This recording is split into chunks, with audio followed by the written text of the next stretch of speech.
for convening this hearing on a bipartisan basis. I join them in condemning the horrific assassination attempt on the former president.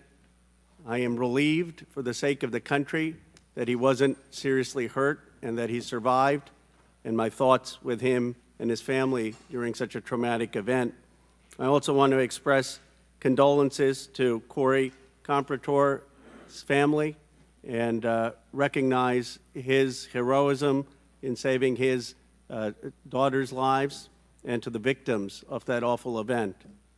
Now, Director Cheatle, would you agree that this is the most serious security lapse since President Reagan was shot in 1981 of the Secret Service? Yes, sir, I would. And, do you know what Stuart Knight did when he was in charge at the time of the Secret Service? Do you know what he did afterwards? He remained on duty.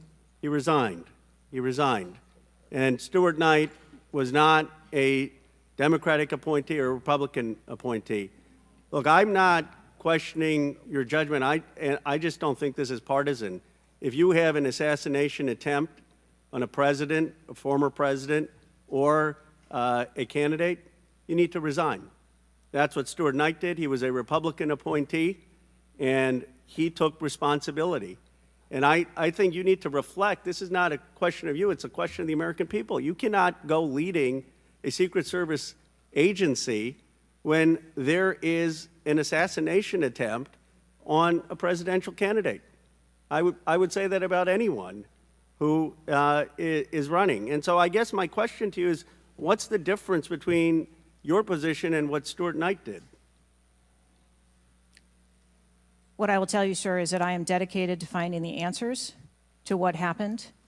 And like every Secret Service agent, we don't shirk from our responsibilities.